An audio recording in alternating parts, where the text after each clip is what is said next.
Hello students, I am Divya Kashyap from iWiz Education. As you all know that I am your chemistry expert and today we are going to take up a topic from class 12th chemistry. So let's see in this video which chapter we are going to start today.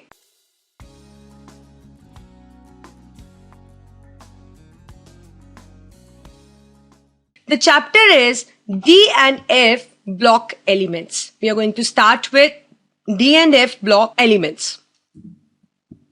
The topics to be covered in this chapter are introduction, uses of D block elements, that's why we are studying this D block, introduction of D block series and general properties of D block elements. So I think you are ready to start. So let's start this chapter. As you all know कि हमारा जो periodic table है, जो हमारा modern periodic table है, उसको basically 4 blocks के अंदर डिवाइड किया गया है. राइट कौन कौन से ब्लॉक्स है हमारे पास एस ब्लॉक है, इसमें हमारे पास पी ब्लॉक है, डी ब्लॉक है और एफ ब्लॉक है. तो ये जो दो आप कह सकते हो ये एस ब्लॉक के मेंबर्स हैं और ये जो पूरा है दिस इज पी ब्लॉक. ठीक है, ये जो आप मिडल में 3 to 12 देख रहे हो this is D block. And this the elements which are lying at the bottom this is F block. Right.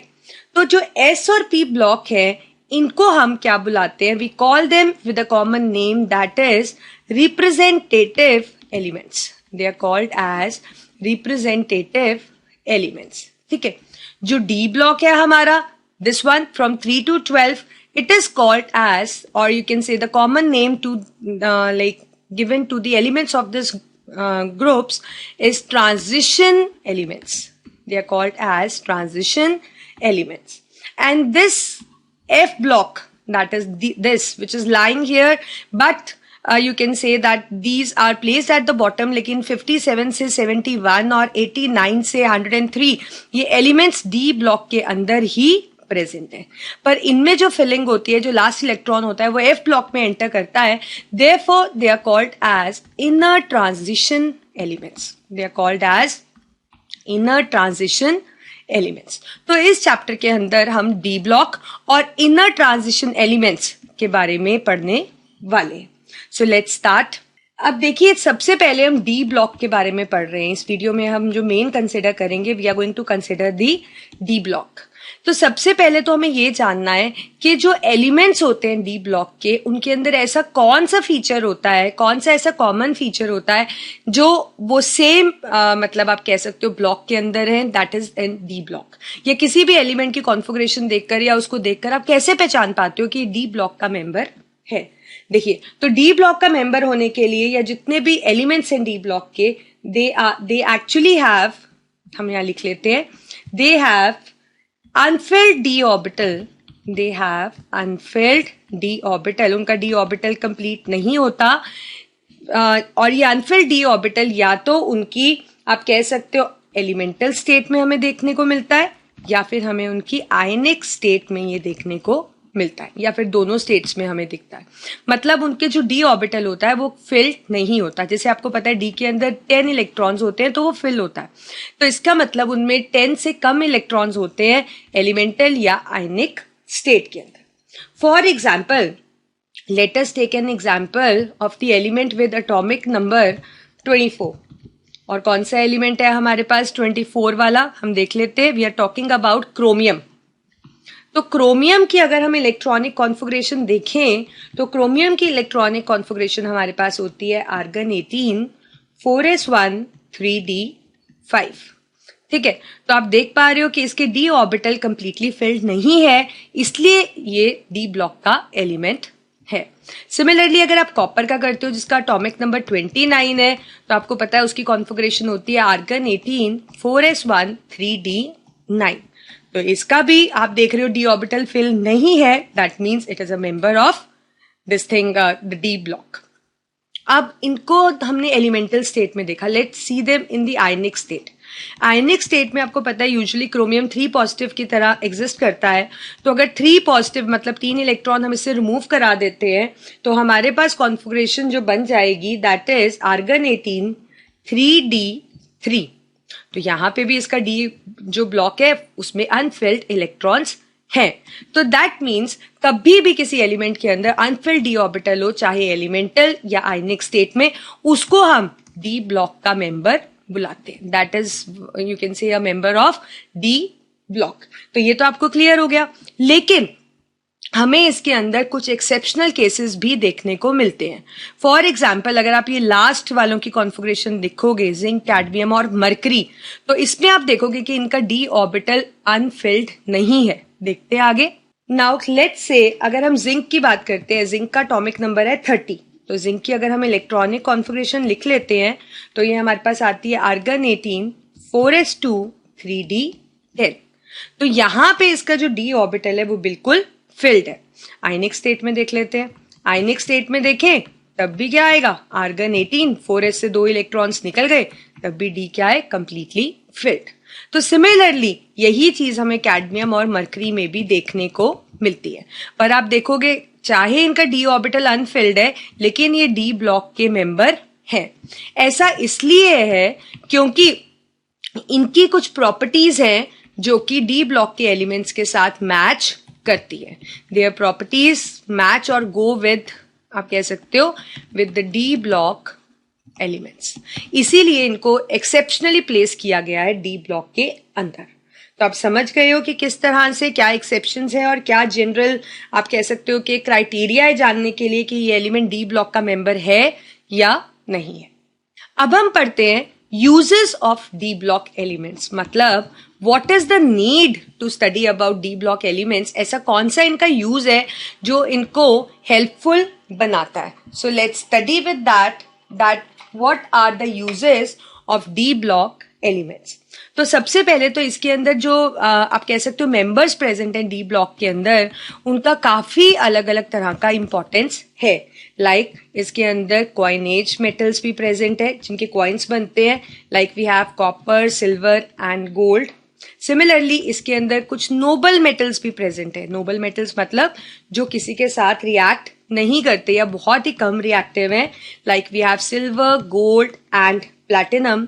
इसके अंदर बहुत ही इंडस्ट्रियली इंपॉर्टेंट एलिमेंट्स भी इंक्लूडेड है, जैसे फॉर एग्जांपल वो कैटलिस्ट की तरह यूज होते हैं, like we have copper, iron, nickel, palladium etcetera. They have lot of industrial use.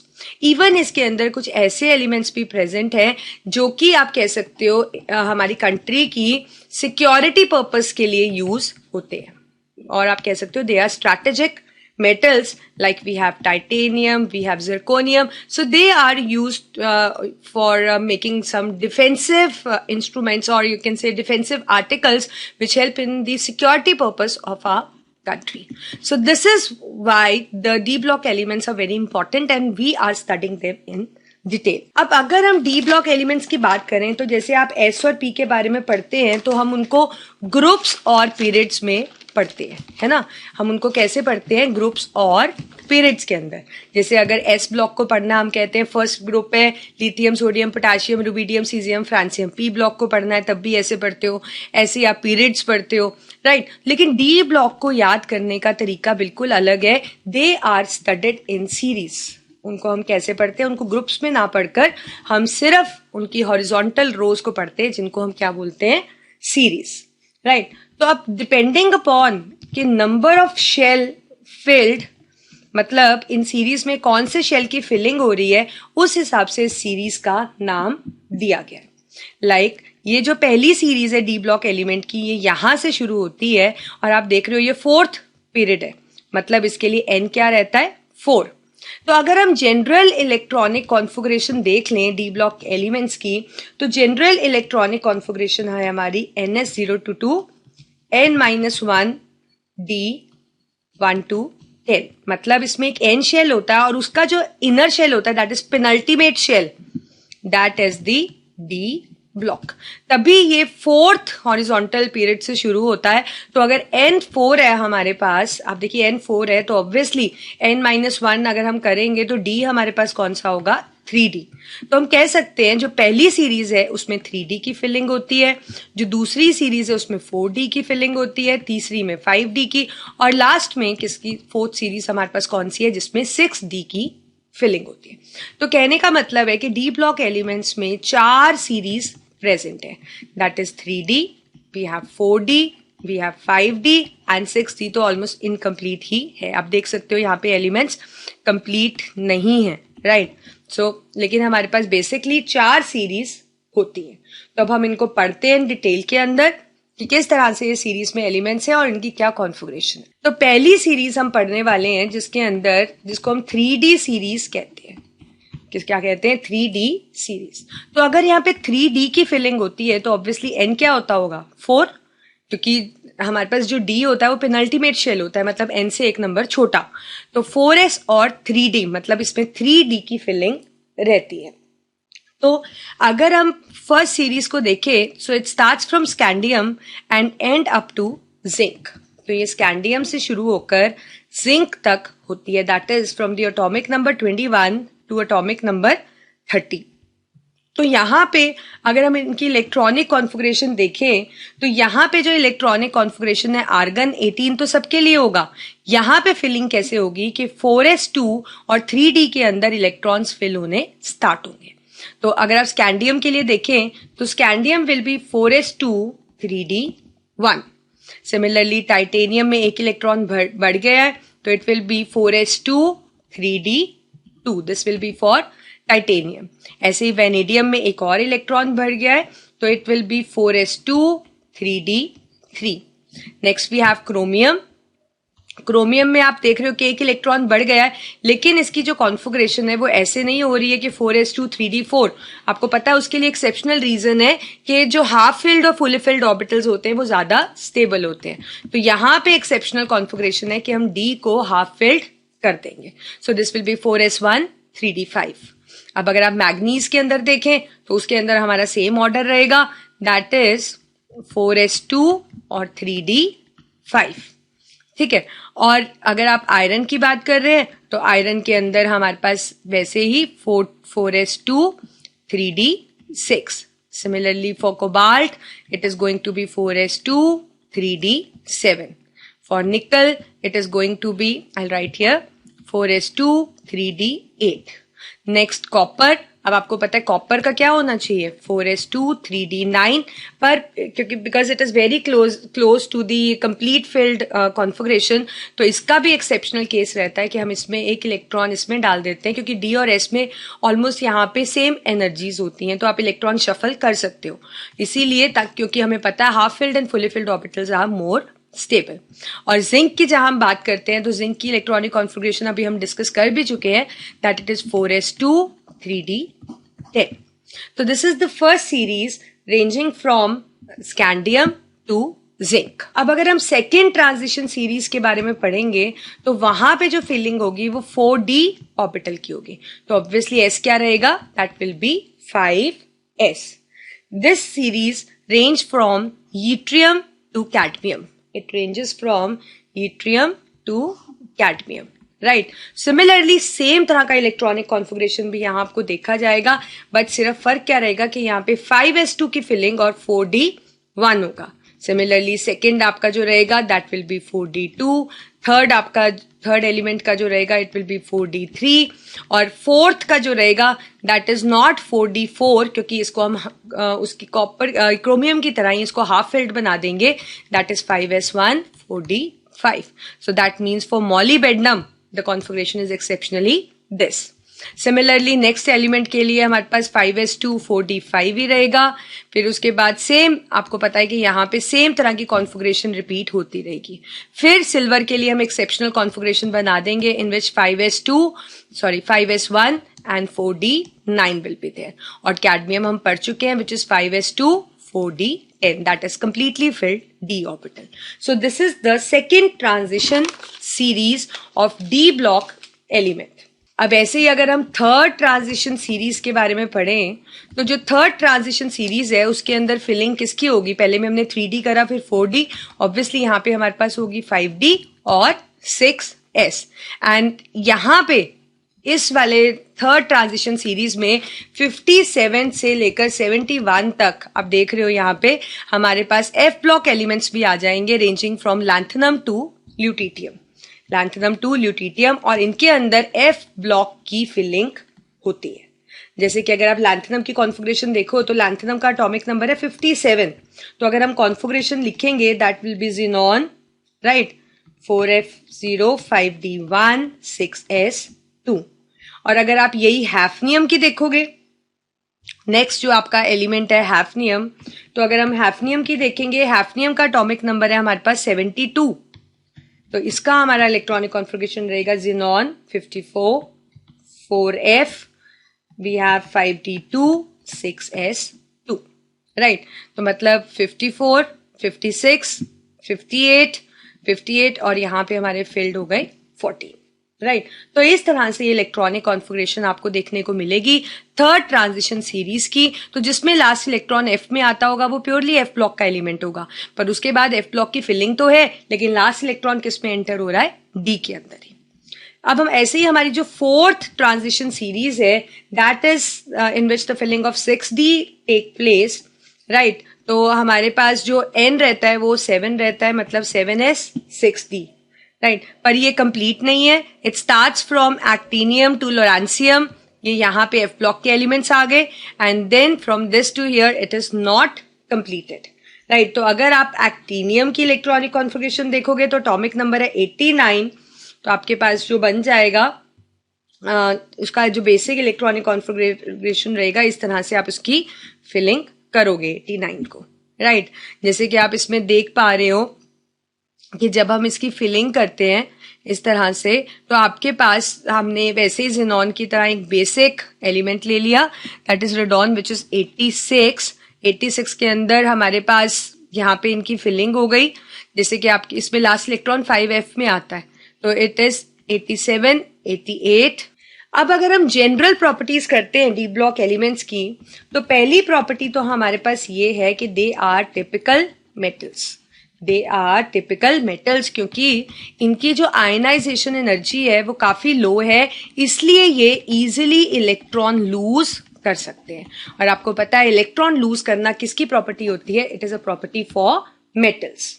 दूसरा, जितने भी हमारे पास डी ब्लॉक एलिमेंट्स हैं they are all solids except mercury which is liquid at room temperature, otherwise सारे के सारे क्या हैं, सॉलिड्स। और मरकरी भी लिक्विड इसलिए है क्योंकि इसके अंदर बहुत ही वीक मेटल मेटल बॉन्डिंग हो रही है, एंड द रीजन बीइंग कि इसके पास ना तो कोई वेकेंट डी ऑर्बिटल है, और ना ही अनपेयर्ड इलेक्ट्रॉन प्रेजेंट है। इस वजह से इसके अंदर जो बॉन्डिंग होती है दैट इज वीक।